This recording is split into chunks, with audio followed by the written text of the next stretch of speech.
Olá, olá, uma boa noite aos alunos que estão conosco aqui no ao vivo, participando da gravação desta aula, que está indo ao ar no domingo às 9 horas da manhã. Então, bom dia para você que está acompanhando a aula neste domingo pela manhã e um olá para você que está acompanhando em algum outro horário, algum outro dia da semana. Bom ter vocês aqui conosco. Bom ter você aí estudando a Bíblia, conhecendo um pouco mais sobre as razões da nossa fé. Esse é o tema desse trimestre, a gente está encerrando, inclusive, nós estamos na 11ª lição, temos mais duas. Se você perdeu alguma destas lições, você pode acessar ali, aqui embaixo tem um link na descrição, com a playlist de todas as aulas que foram ministradas nesses temas, aliás, nesse assunto, são até agora, contando com essa, 11 lições, e são todas de assuntos diferentes, cada um dos aspectos trabalhando um pouco da nossa declaração doutrinária, tá? Então, se você quer saber algum, dá uma olhadinha na playlist, lá vai estar por título, não só por numeração de aula, mas por título, para você falar, quero saber um pouco mais sobre esse assunto ou algum outro. Se ficou alguma dúvida, você pode colocar nos comentários aqui abaixo do vídeo, a gente esclarece na aula seguinte sobre isso, dependendo, até pode esclarecer nos comentários, se for algo fácil ali de redigir, tá bom? Eu quero convidar aqui um dos irmãos para nos dirigir a Deus em oração. Então, você que está aí conosco, abra seu microfone e ore conosco, por favor. Mas não demora, gente.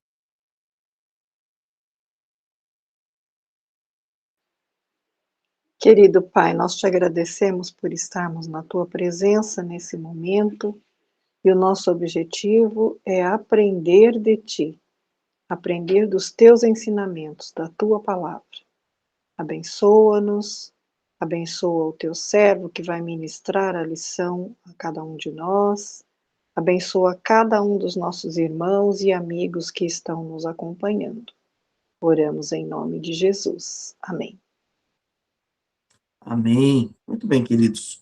Hoje nós vamos tratar de dois assuntos específicos, você já deve estar vendo no título desse vídeo aqui, que é a liberdade religiosa e a ordem social. E a gente vai entender um pouquinho cada um desses aspectos, mas para isso eu quero começar lendo com vocês o nosso texto áureo de hoje, que está em Josué, capítulo 24, versículo 14 e versículo 15. Então, abra sua Bíblia aí em Josué, capítulo 24, versículo 14 e versículo 15.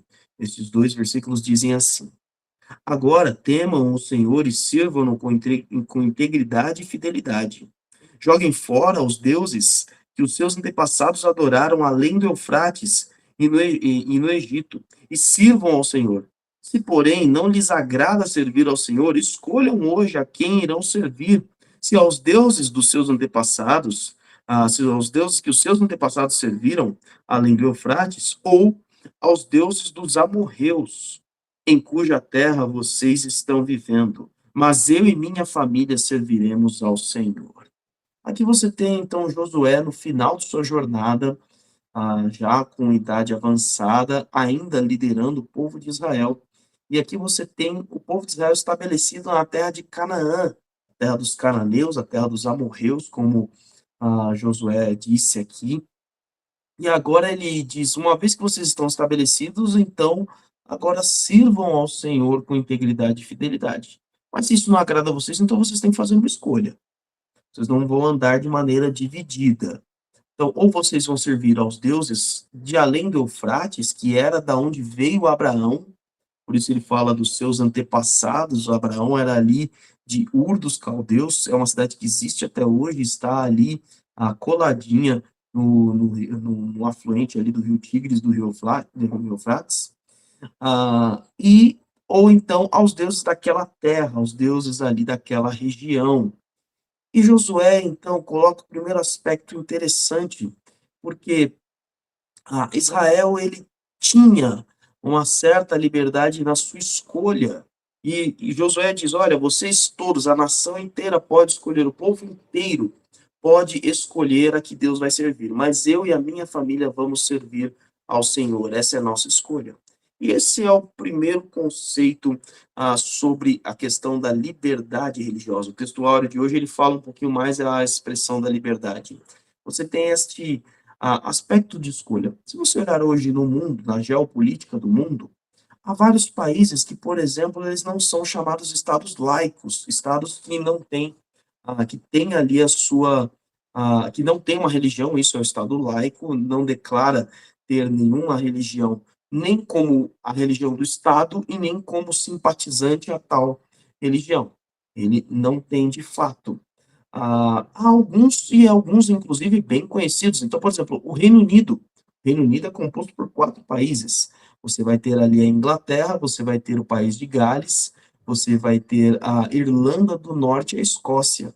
Esses 4 países têm ali a sua religião oficial, que são os anglicanos, a Igreja Anglicana, da qual o líder mor é o rei do país, no caso, o rei Charles, né, o atual rei de todo o Reino Unido. Você tem outros países ali, por exemplo, o Vaticano, que é o país dirigido pela Igreja Católica, e a sua religião é a religião cristã católica apostólica romana, assim como Malta, ou, por exemplo, Mônaco, o Principado de Mônaco também tem ali a sua religião oficial do país, a Dinamarca também tem, todos esses são cristãos. Aí você tem alguns, por exemplo, a sua grande maioria, inclusive, da religião islâmica, então você tem o Irã, a Arábia Saudita, o Afeganistão, inclusive, uma curiosidade é que a maior parte dos países que tem uma religião confessional, e esta é a religião do Estado do país, é a religião muçulmana, é o islamismo. Ele é o que tem o maior número de países que se declaram islãs como religião do Estado. E isso é algo pelo qual nós não reconhecemos aqui como batistas. Os batistas, desde quando surgiram, eles surgem ali de uma maneira consolidada na Inglaterra. E na Inglaterra já era estabelecida a igreja anglicana, a igreja do Estado. Todos os outros países ali tinham a igreja do Estado, então a igreja católica, digo na Europa, né, na região da Europa.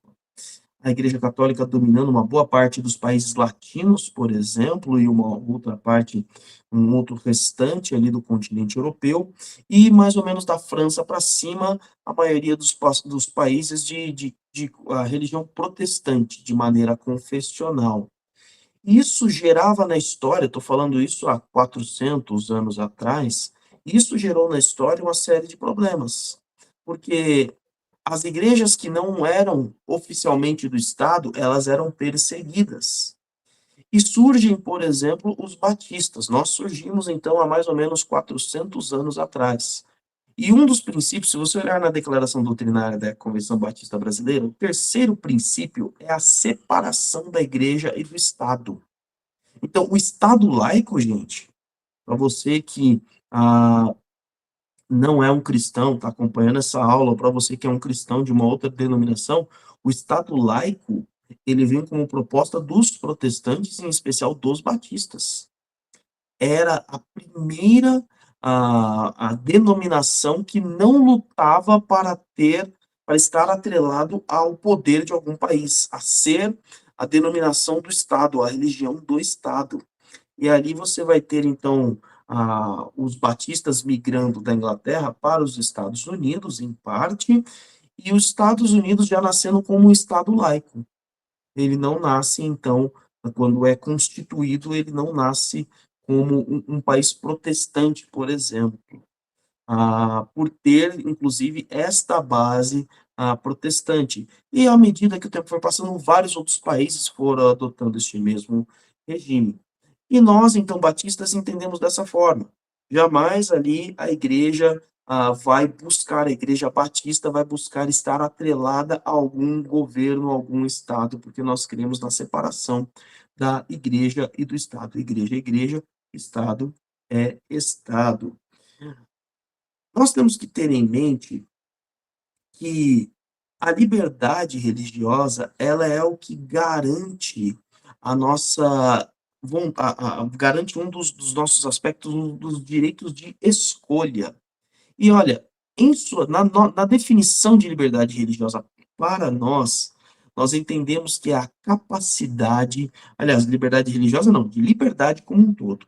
Nós entendemos que liberdade é a capacidade de escolha dada por Deus ao ser humano, já na criação. Abra sua Bíblia em Gênesis 1, leia para mim, eu vou pedir a um dos alunos que leiam para mim, Gênesis 1, do 26 ao 28. Então, leia Gênesis 1, do capítulo 20, do versículo 26 ao versículo 28. Quem achou, pode abrir o microfone e ler. Depois Deus disse: façamos o ser humano a nossa imagem e semelhança, que ele domine sobre os animais marinhos, sobre as aves do céu, sobre os animais domésticos da terra e sobre os répteis que se movem pelo chão. Assim Deus criou o ser humano, semelhante à sua imagem, a imagem de Deus o criou, homem e mulher o criou. Deus os abençoou e disse-lhes: multipliquem-se, encham a terra e dominem-na. Tenham poder sobre os peixes, sobre as aves dos céus e sobre os animais que rastejam pela terra. Muito bem. O homem, o ser humano, ele é criado já na sua constituição como com liberdade, diferente de todos os outros seres da criação, porque ele é criado à imagem e semelhança de Deus. Se você avançar a sua leitura, vai ali para o capítulo 2, você vai ver ali a história de Adão e Eva. E na história de Adão e Eva, Deus dá uma ordem. Não comam, vocês podem comer de todas as frutas do jardim, mas não comam do fruto da árvore do bem e do mal. Deus, ele deu uma ordem, mas ele deu uma opção, comer ou não comer. Aliás, na verdade, ele deu várias opções, né? Comam de todas, exceto daquela. E ele permitiu que eles fizessem escolha. Eles fizeram a escolha errada e estamos aqui hoje vivendo essa história. Mas o ser humano sempre teve a liberdade de escolha. Deus sempre deu liberdade a nós, por mais que isso o entristecesse, por mais que isso custasse e custou a vida do seu filho, ele nos deu esta liberdade. E nós, então, por sermos cristãos, entendemos que esse é um princípio fundamental para a vida do ser humano. O nosso país, a República Federativa do Brasil, o Brasil, ele tem na sua Constituição a liberdade religiosa. Você ler aqui, vou ler aqui para vocês o parágrafo 6º do artigo 5º da Constituição Federal. É dito assim: é inviolável a liberdade de consciência e de crença, sendo assegurado o livre exercício dos cultos religiosos e garantida, na forma da lei, a proteção aos locais de culto e às suas liturgias. Então, isso é um aspecto maravilhoso, porque é um Estado que dá liberdade a todos no exercício da sua fé, desde que o exercício da fé não leve você a cometer um crime contra a lei do país, né, contra a lei do Estado, mas nós temos a liberdade de exercer a nossa fé ah, já como uma constituição, já como uma lei constitucional no Brasil. E esse é um princípio que nós batistas defendemos, que nós entendemos, porque Deus dá essa liberdade para nós, permite que a gente faça escolhas boas e escolhas ruins também. Agora, nós temos que estar atentos ao uso da liberdade.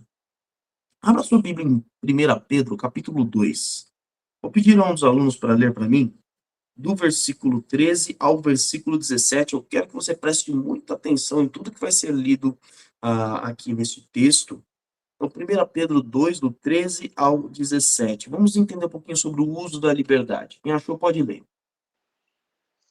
Sujeitai-vos a toda instituição humana por causa do Senhor, quer seja ao rei como soberano, quer às autoridades como enviadas por ele, tanto para castigo dos malfeitores como para louvor dos que praticam o bem. Porque assim é a vontade de Deus, que, pela prática do bem, façais emudecer a ignorância dos insensatos, como livres que sois, não usando, todavia, a liberdade por pretexto da malícia, mas vivendo como servos de Deus. 17 também. Tratai todos com honra, amai os irmãos, temei a Deus, honrai o rei.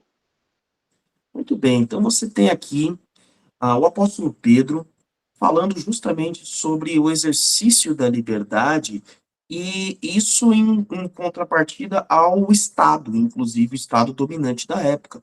Deixa eu te contar o contexto dessa carta. Essa carta do apóstolo Pedro está sendo escrita às igrejas da Ásia. As igrejas da Ásia ali, geralmente, eram as igrejas que tinham enfrentado o maior período de perseguição antes do ano 70, depois de Cristo. Então, você tem ali eles ali trabalhando em todo esse aspecto, e Pedro vai dizendo, vai trabalhando justamente numa contrapartida, porque, em geral, você, quando tem a sua liberdade sendo, como se diz, sendo agredida, só um instantinho. Pronto, consegui. Quando você tem a sua liberdade sendo agredida, quando você tem a sua liberdade sendo retirada, a tendência é você se revoltar. E devido então a esta revolta, você vai ali para cima de quem está tirando da sua liberdade. Deveria ser o pensamento dos cristãos da Ásia, porque estavam sendo perseguidos, estavam sendo impedidos de não só de realizar um culto, mas de declarar a sua fé em Cristo. Isso os levava à prisão, isso os levava ao confisco dos seus bens e propriedades, isso levava eles à morte. E Pedro, ele vai dizer justamente assim: olha, não, vocês não vão se revoltar. Por causa do Senhor, é o versículo 13, ele está dizendo: sujeitem-se a toda autoridade constituída entre os homens, seja ao rei, seja aos governantes, porque lá você tinha o Império Romano, o imperador era essa figura do rei, os governantes eram os das províncias de cada uma daquelas regiões. E aí ele vai dizer: olha, pois essa é a vontade de Deus. Qual é a vontade de Deus? Que praticando o bem você silencia a ignorância dos insensatos. Então, perceba como Pedro vai trabalhar conosco, como a Bíblia trabalha conosco, o uso da nossa liberdade. E o versículo 16 chega a isso ao máximo. Vivam como as pessoas livres, mas não usem da liberdade como desculpa para fazer o mal. Sabe, aquela frase: eu sou livre, eu posso fazer o que eu quiser. Eu tenho direito para fazer o que eu quiser. Eu tenho direito eu tenho liberdade de expressão. Então eu vou ofender o outro. Eu posso falar mal do outro. Eu posso ofender o outro. Eu tenho liberdade para me expressar. Não é bem assim que funciona. E eu não vou falar sobre direitos e deveres do cidadão brasileiro. Estou falando sobre direitos e deveres do cidadão dos céus. A gente está falando de um outro reino, a gente está falando de uma outra pátria, da pátria celestial. E aqui o que o apóstolo Pedro vai dizer aqui, olha, primeiro, pratique o bem. Porque ao praticar o bem, mesmo você recebendo o mal do Estado, o mal daquele que te persegue, você silencia eles não têm como acusar. O que eles mais poderiam fazer era mentir sobre você, como fizeram sobre Jesus, como fizeram sobre Estevão, como fizeram sobre o apóstolo Paulo. Eles não tinham acusações plausíveis, então eles tinham que caluniar, eles tinham que mentir. Mas ao verem as atitudes destes homens, eles só conseguiam ficar calados, porque não conseguiam reprová-los. Então, nós não podemos usar da nossa liberdade como desculpa para fazer o mal aos outros. E aí, por isso Paulo vai dizer: vivam como servos de Deus. E ele dá a ordem: amem aos irmãos, temam a Deus, honrem ao rei. Então, o uso da liberdade religiosa, ela está sim. Eu tenho liberdade, mas eu estou debaixo da lei de Deus. Me importa antes obedecer ao meu Senhor. Eu sou livre diante dos homens. O que é interessante disso que Pedro está dizendo? Porque ele está falando de pessoas que são dominadas por um império.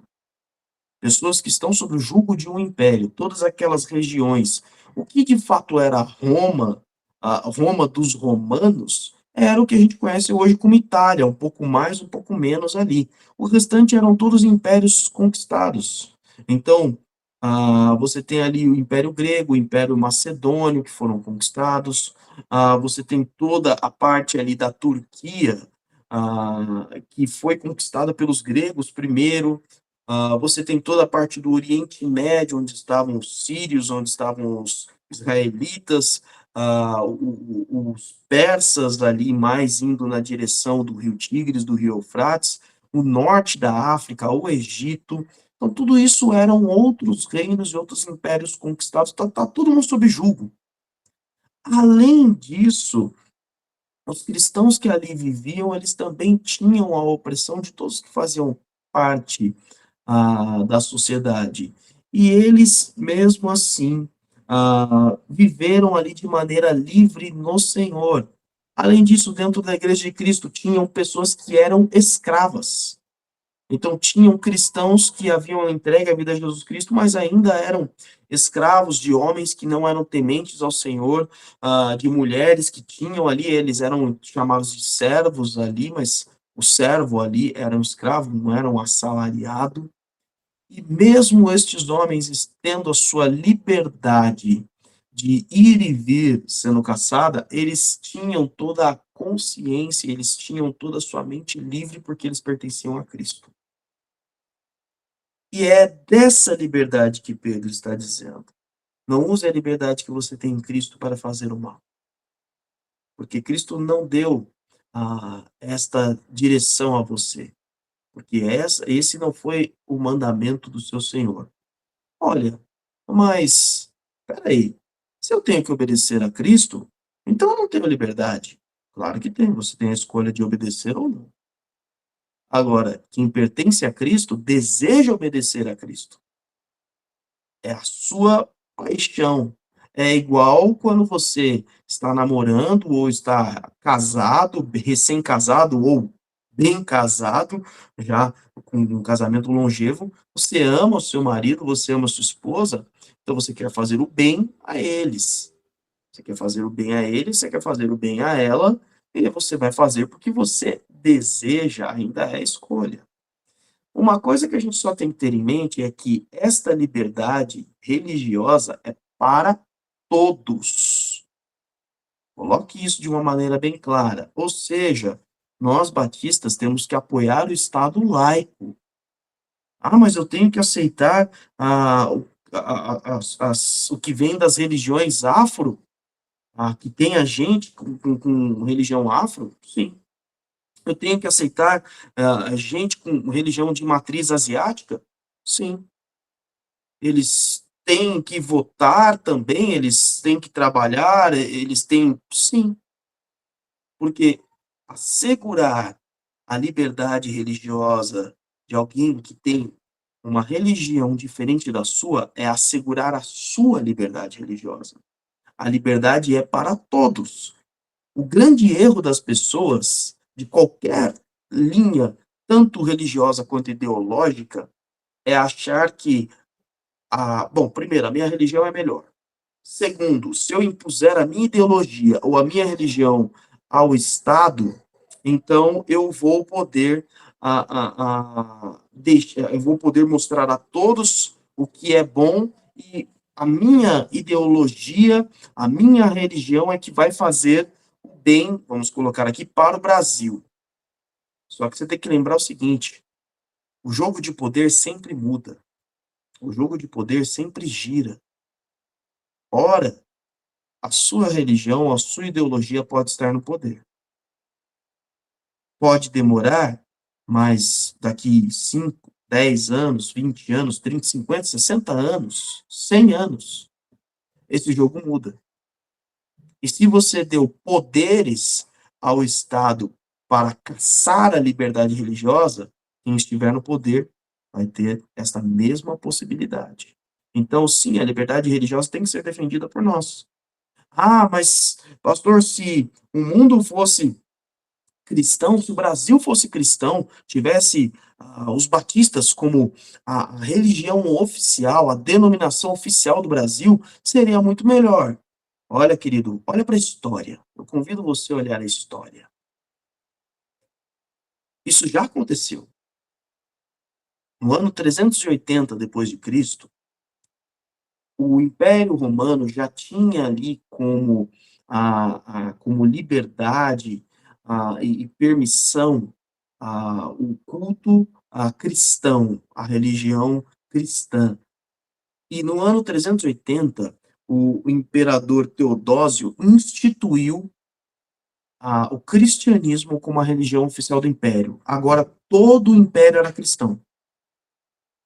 E nós tínhamos ali vários povos anexados pelo Império Romano que tinham o seu politeísmo, os seus deuses, o seu panteão de deuses, povos germânicos, povos francos, povos do norte da África, povos ali do Egito, povos da Pérsia, povos medos, e todos eles tinham o seu panteão. Aliás, só existia um povo que tinha um único Deus, que era o povo judeu.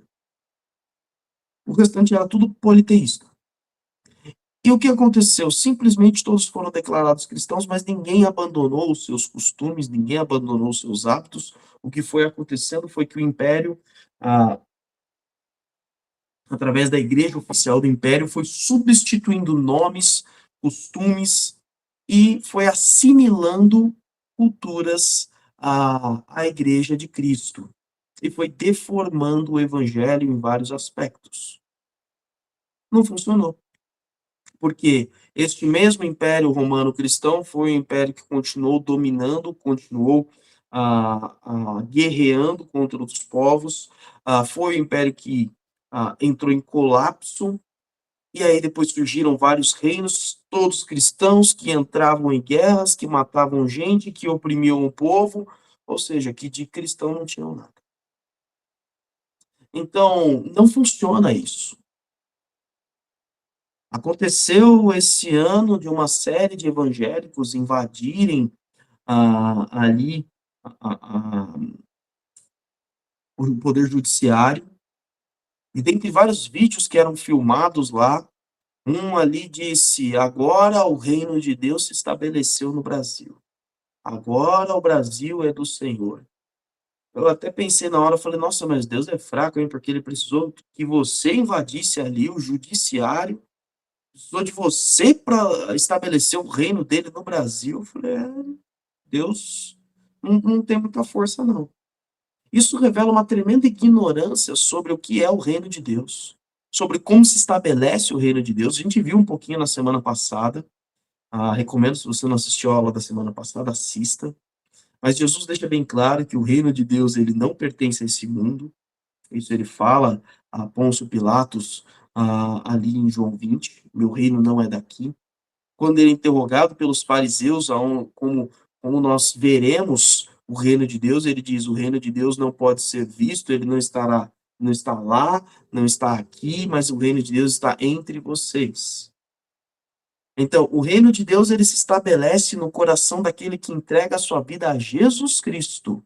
Não é uma lei promulgada no país, não é um decreto, não é estabelecer uma religião cristã como religião oficial de um Estado que vai levar à real conversão e mudança das pessoas. Hoje o Brasil está atingindo uma maioria, está caminhando para atingir uma maioria de cristãos evangélicos, mas hoje nós já somos, como cristãos, já somos maioria. E é um dos países que tem o maior índice de corrupção, um grande índice de desigualdade. Onde é que estão os verdadeiros cristãos? Onde é que estão os verdadeiros, aqueles que realmente pertencem ao reino de Deus? Então, um confessionismo, uma declaração não muda a vida do nosso Estado. Portanto, garantam as liberdades, principalmente o uso da liberdade religiosa. Ainda assim, O apóstolo Paulo vai trabalhar um pouco mais sobre esse aspecto de como o cristão ele tem que olhar para o Estado, para olhar para o governante. Abra sua Bíblia em Romanos 13, versículo 1 e versículo 2. E aí depois outro vai ler ainda em Romanos 13 para mim, o 6 e o 7. Aí pode já ir na sequência. Romanos 13, 1 e 2, e aí o outro na sequência, Romanos 13, 6 e 7. Pode ler.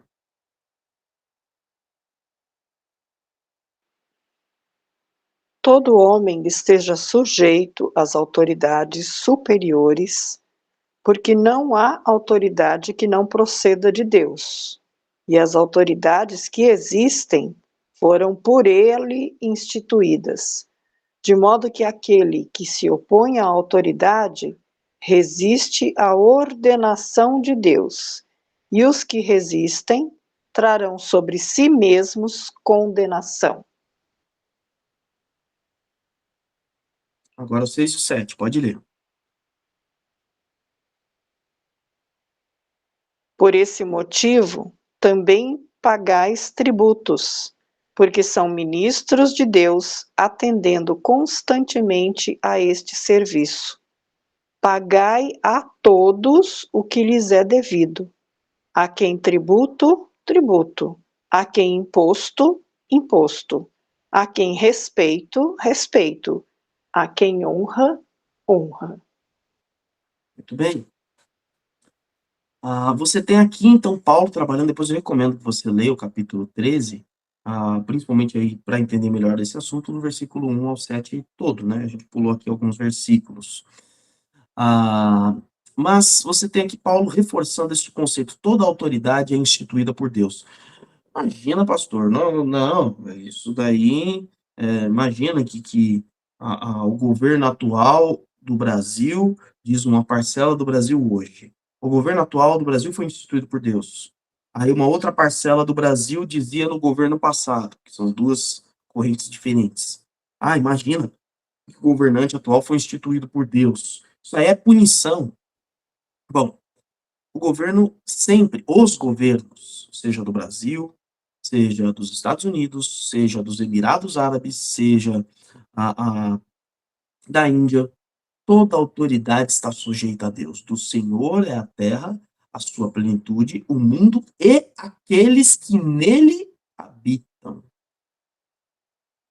Se você estudar a história do povo de Israel, em especial aqui do Antigo Testamento, leia os livros de 1ª e 2ª Reis, em especial o livro de 2ª Reis, o livro de 2ª Crônicas também, e você vai ver ali, junto com alguns profetas, profeta Isaías, profeta Malaquias, profeta Daniel, profeta Ezequiel, profeta Abacuque, estes profetas, eles várias vezes relataram a ação de Deus, usando impérios e governos para suplantar, substituir, punir outros impérios que estavam agindo com maldade. Muitas vezes ele usou reinos para disciplinar o próprio povo de Deus, o próprio reino de Judá, o reino do sul, o próprio reino de Israel, o reino do norte.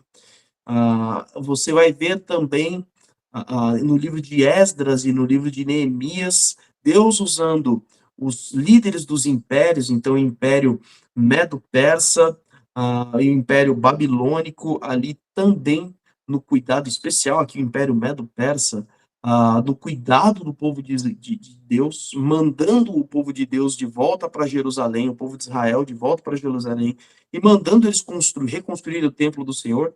Foi mando de Ciro, o imperador persa, Ciro, chamado Ciro o Grande, imperador persa que mandou fazer, custeou a obra, tirou do tesouro secretário, o rei Artaxerxes, no livro de Neemias, dá a mesma ordem para a reconstrução da cidade de Jerusalém.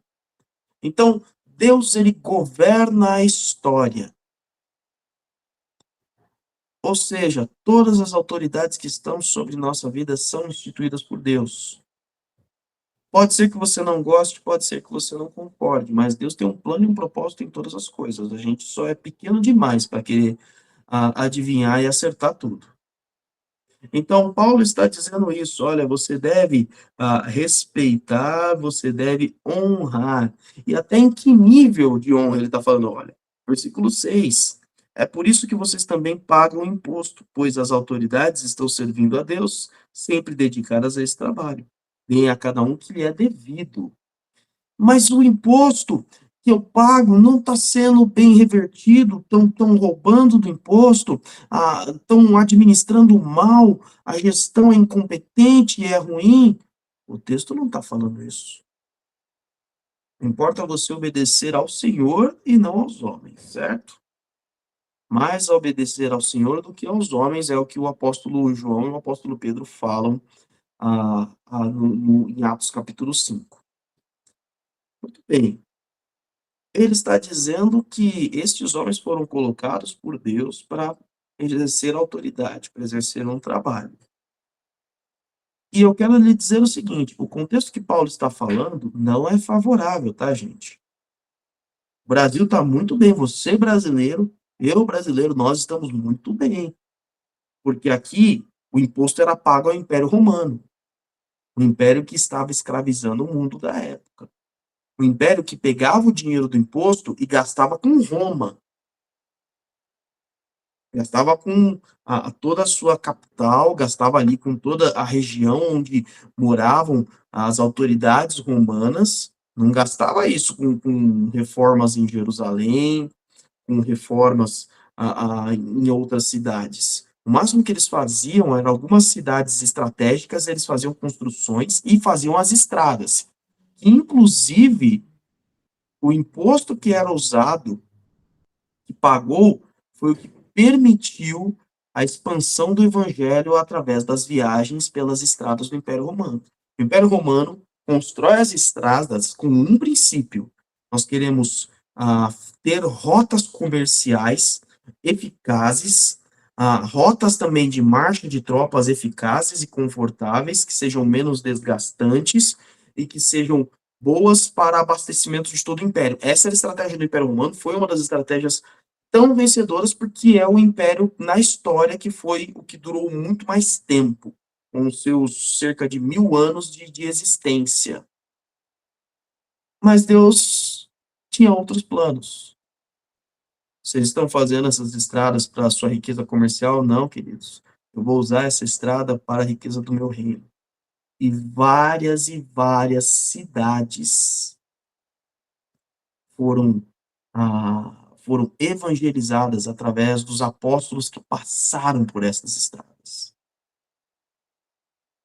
Lembre-se, por exemplo, de Felipe, que encontra o etíope, o eunuco etíope, aonde? À beira de uma estrada deserta. Se você observar aqui, deixa eu ver agora, eu ia puxar na minha memória, não vai funcionar, não. Mas quando você olha uma das igrejas do Apocalipse, as 7 igrejas do Apocalipse, eu não vou lembrar qual, então vou colar aqui, deixa eu abrir aqui em Apocalipse, capítulo, acho que deve ser o capítulo 3, deixa eu dar uma olhada aqui. É o texto onde Jesus vai dizer, eis que estou à porta e bato. Quer dizer, eu acho que é isso. Vou confirmar aqui.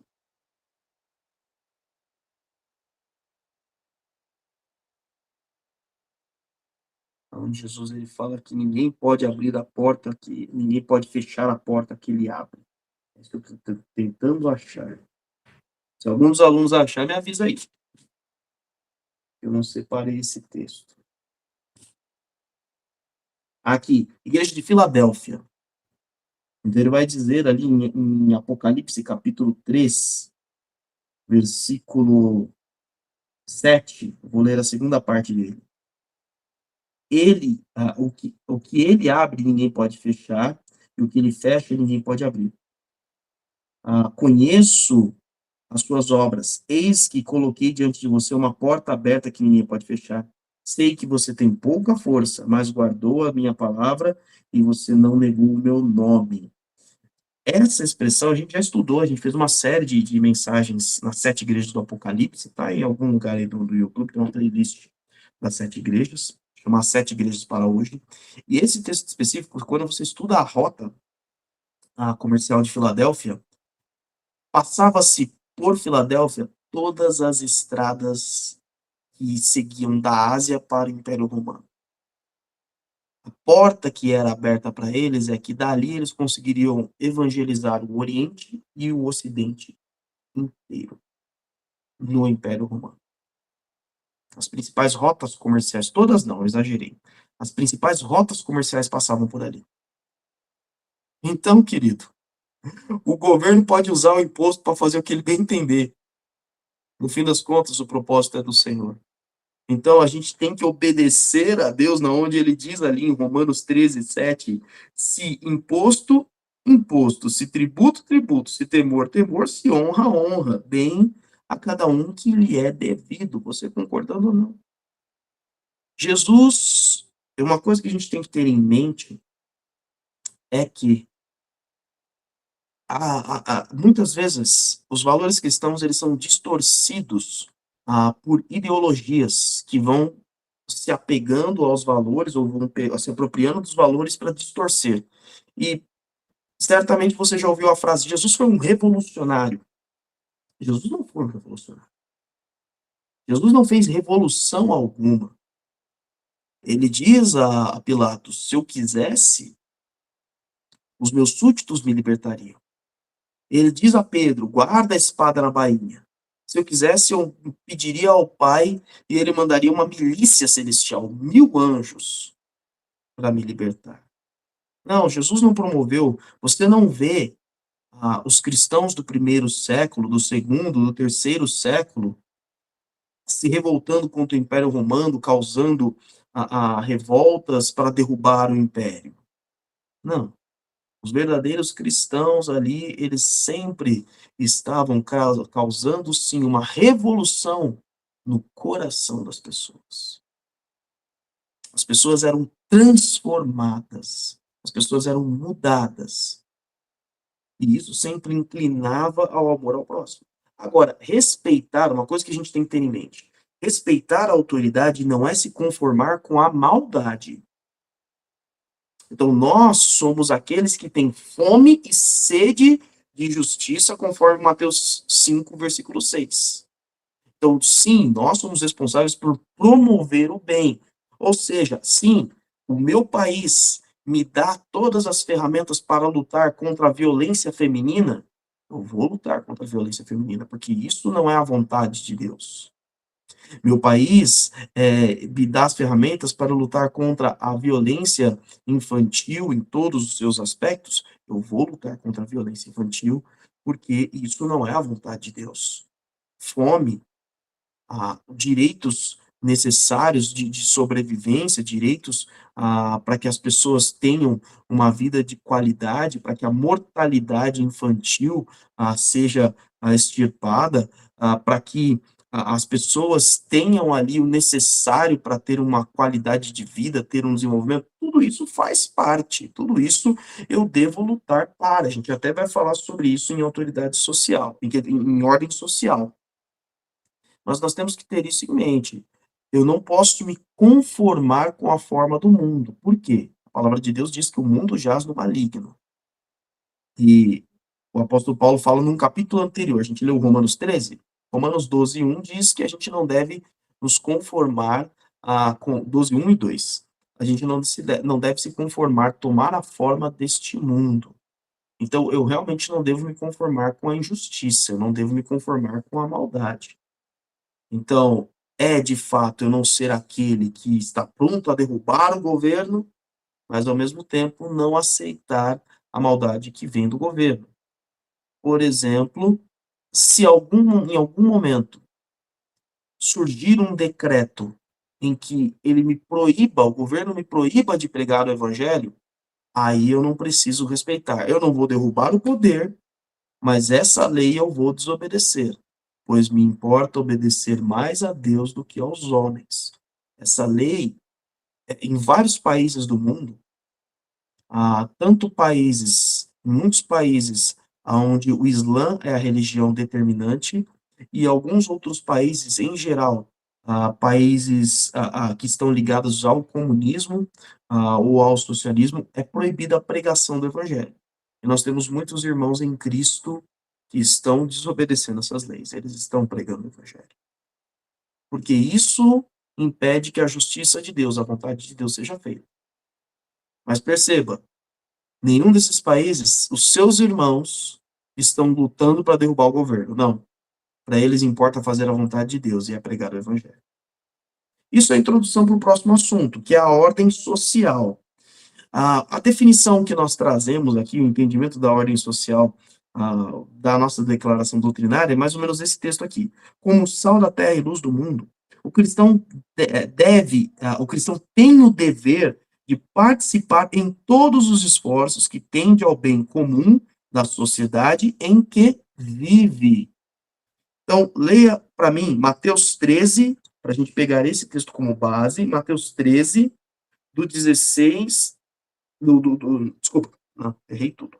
Mateus 5, do 13 ao 16. Mateus 5, do 13 ao 16. Quem achou, pode ler.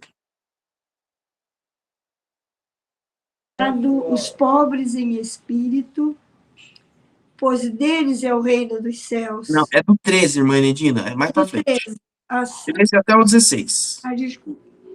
Vocês são o sal da terra, mas se o sal perder o seu sabor, como restaurá-lo?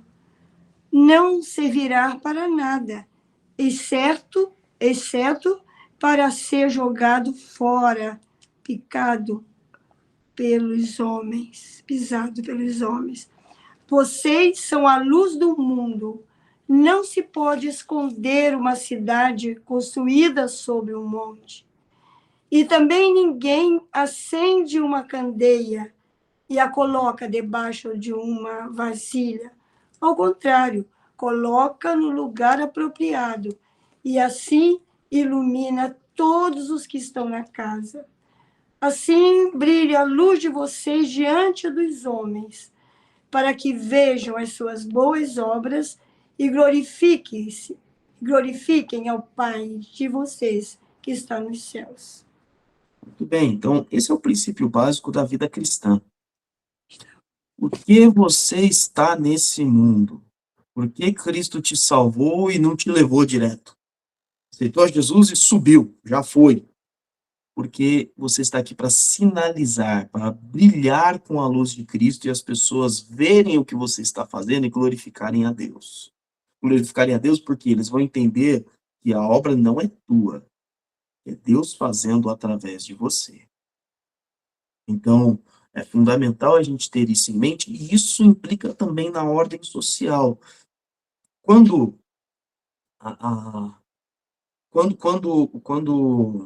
Israel, quando Judá vai para o cativeiro na Babilônia, Jeremias traz uma profecia dizendo o seguinte: estabeleçam-se nas cidades onde vocês estiverem, plantem, colham, criem famílias, casem-se, porque vocês vão ficar aí por 70 anos.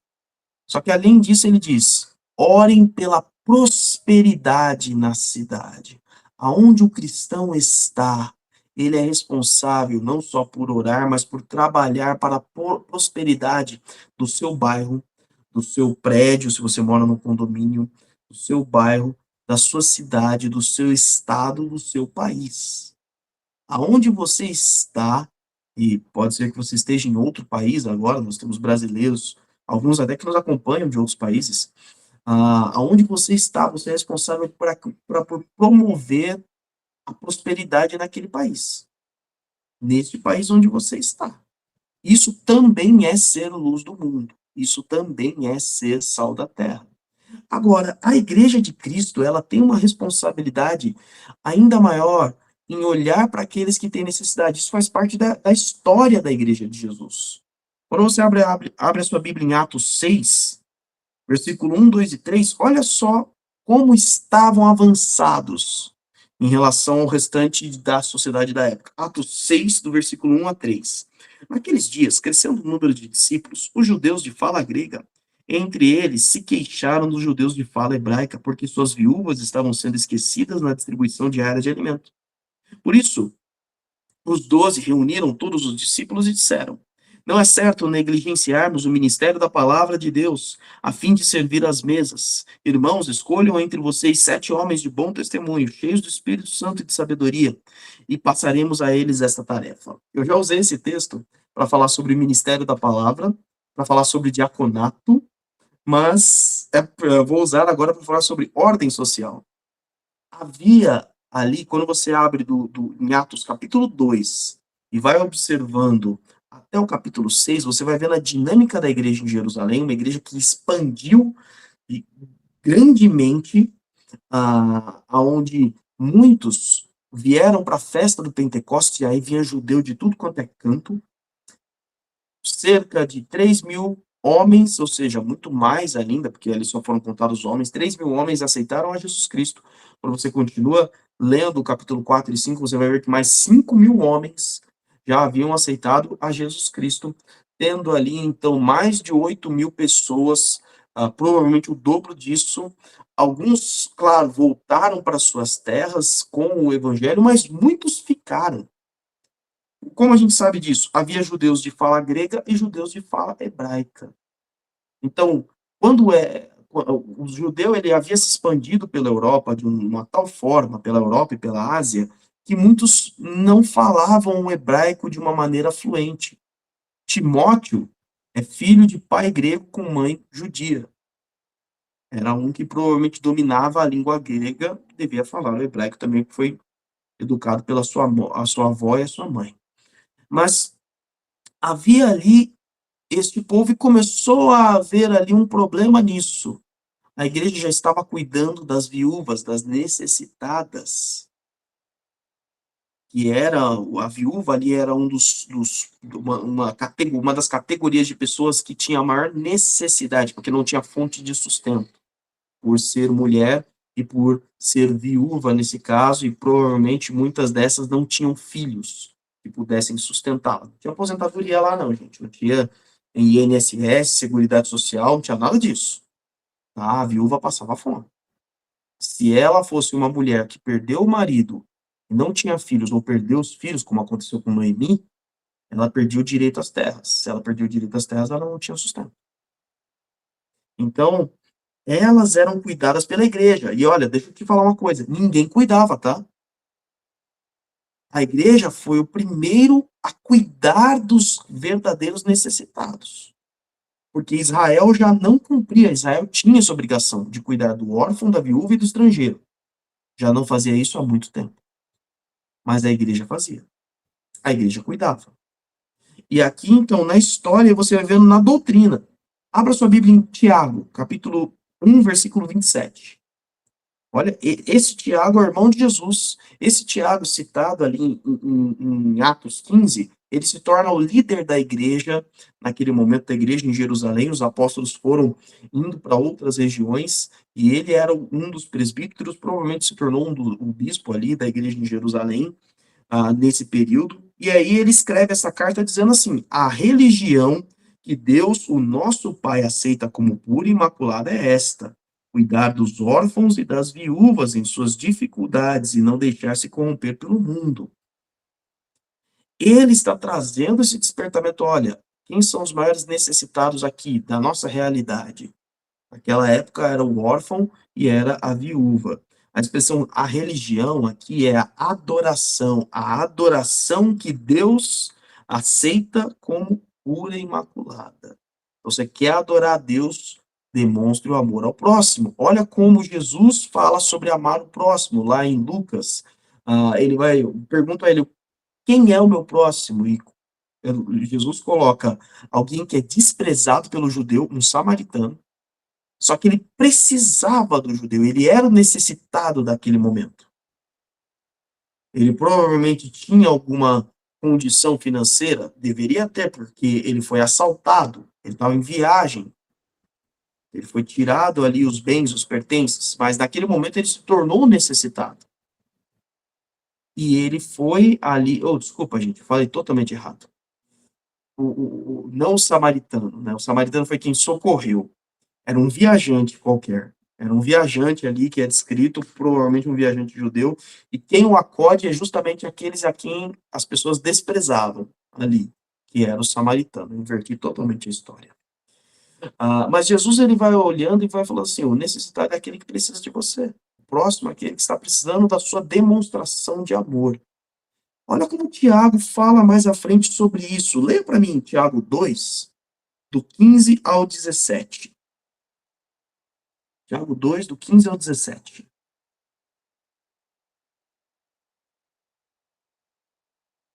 Pode ler.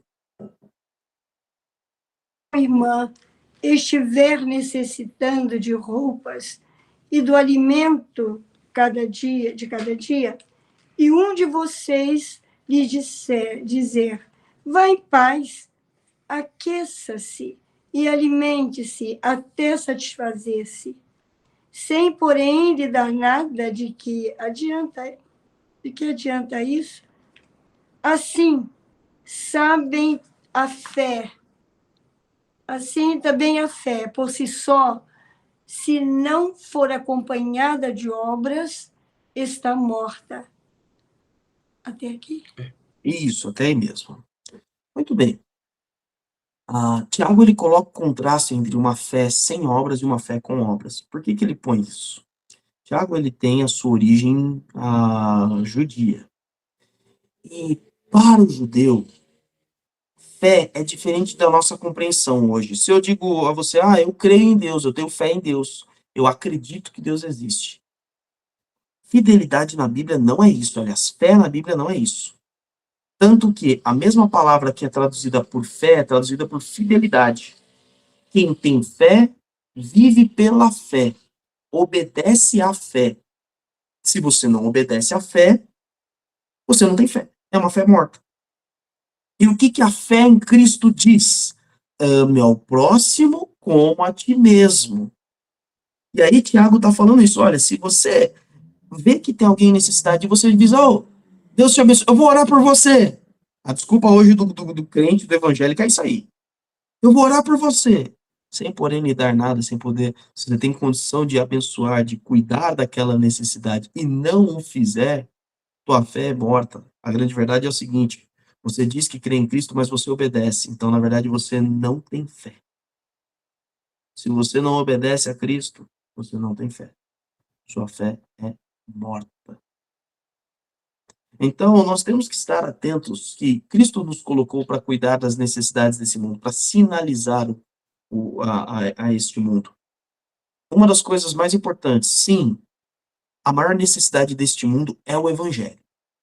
Essa é a principal, porque eu posso alimentar uma pessoa, eu posso dar um emprego para ela, eu posso capacitá-la, eu posso trazer saneamento básico para a cidade, eu posso trazer água potável, eu posso tirar alguém das drogas, mas se eu não der o evangelho, ele vai para o inferno do mesmo jeito.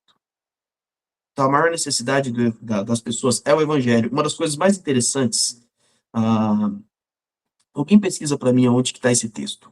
Tá?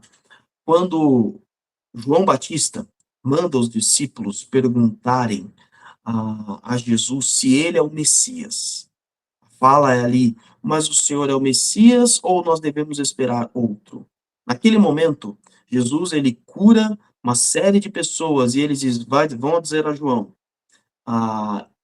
os cegos veem, os surdos ouvem, os mudos falam, os mancos andam, e aos pobres é pregado o evangelho do reino. Isso é uma das coisas interessantes, porque você vê, olha, qual é o problema do cego? O problema do cego é que ele não vê, do surdo que não ouve, do mudo que não fala, do coxo que não anda ou tem dificuldade para andar. O problema do pobre, como é que se resolve? Com dinheiro. O problema do pobre é ele sair da pobreza. Mas não é isso que Jesus responde. Jesus não responde, e aos pobres eu dou dinheiro. E aos pobres é pregado o evangelho do reino, porque não há maior pobreza na vida de alguém do que alguém sem Cristo. Pode ser o homem mais rico do mundo. Eu gosto da história de um homem que... Não, na verdade eu não gosto da história. Na verdade é uma história muito triste, mas cabe bem o exemplo.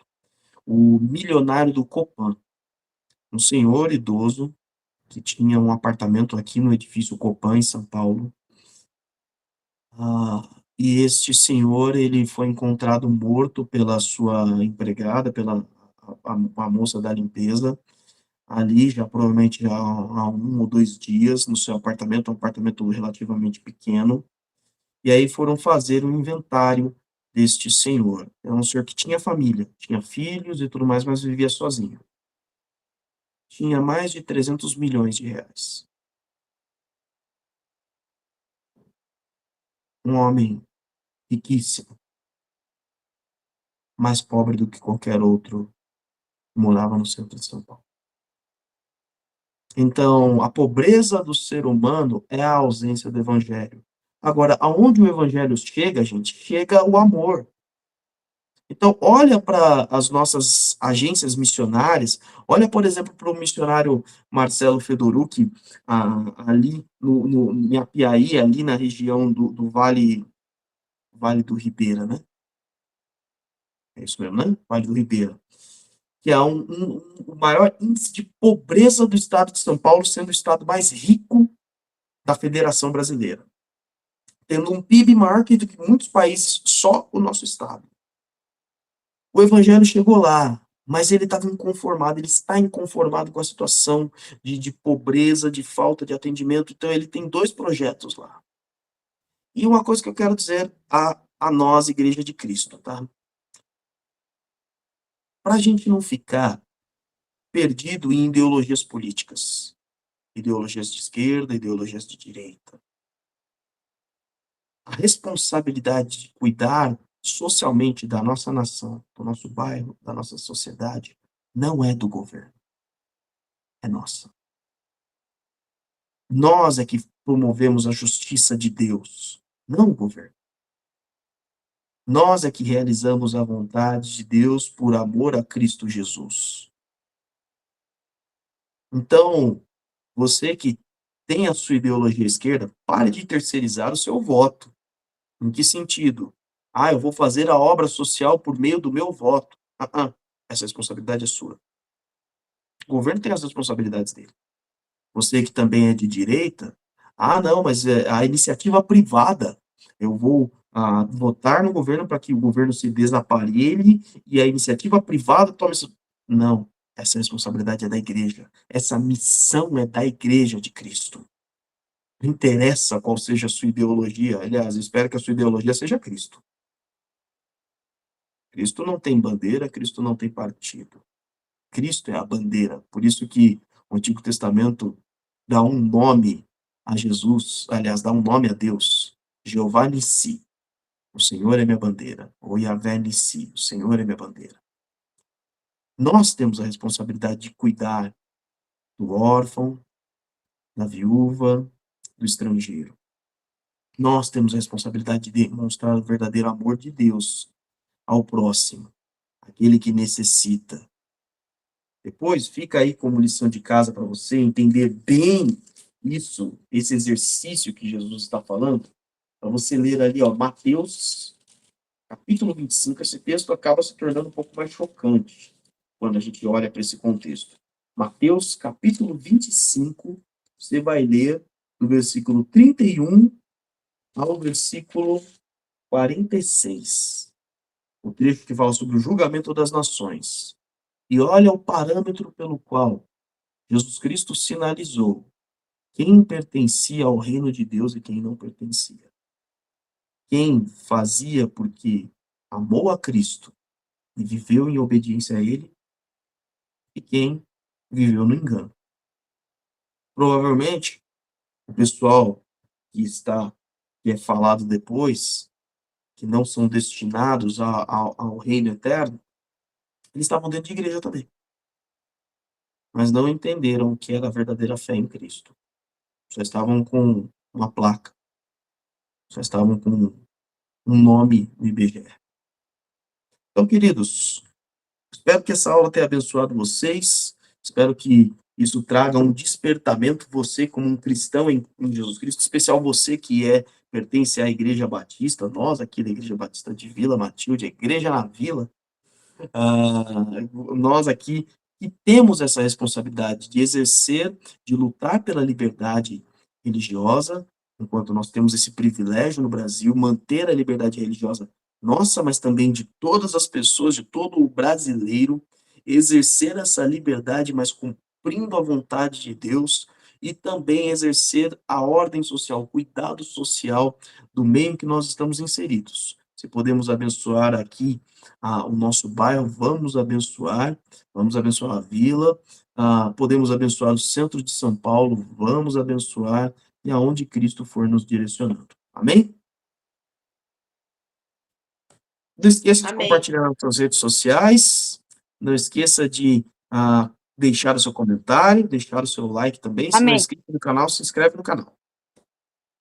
Queridos, uma boa noite, Deus abençoe, até semana que vem, se Deus permitir. Boa noite, gente. Tchau, pessoal. Boa noite. Tchau. Boa noite, pastor. Obrigada pela aula. Boa noite. Obrigada.